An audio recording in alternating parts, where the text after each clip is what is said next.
អ្នកបងដែលសួរតាក់ទងជាមួយនឹងម៉ាស៊ីនកាត់ចំណាត់កាត់រ៉ូបកាត់កាបូបហ្នឹងបងចាជឿស្រ័យដោយសារអីម៉ែខ្ញុំគាត់ទៅវៀតណាមគាត់ទៅដើរលេងពេលគាត់ឃើញម៉ាស៊ីនហ្នឹងគាត់ទិញមកអញ្ចឹងបងប្អូនចាអញ្ចឹងយើងអត់ដឹងថានៅខ្មែរមិនលក់អត់ទេប៉ុន្តែគាត់ទិញពីវៀតណាមហ្នឹងតម្លៃ$35បងប្អូនចាអញ្ចឹងបើសិនជាបងប្អូនចង់បានខ្ញុំក៏អត់ដឹងដែរព្រោះអីយើងទិញពីវៀតណាមទេបងចានេះក៏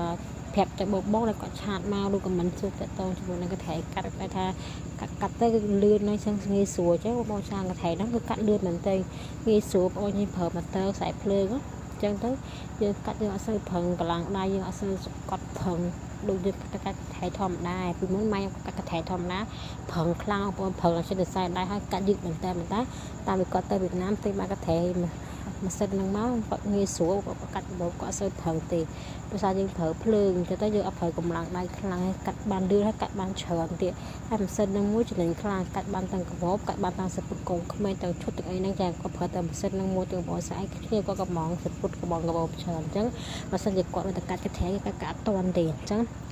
បើគាត់កំងម៉ាស៊ីនហ្នឹងមកពេលគាត់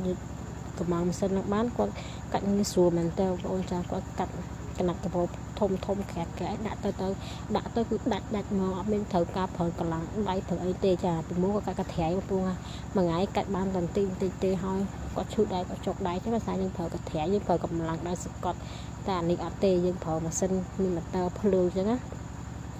កាត់លឿនហើយលះទៀតតន់ចិត្តទៅបងប្អូនចាអញ្ចឹងបានថាបងប្អូនចង់កំងកាបូបចង់អីហ្នឹងគឺ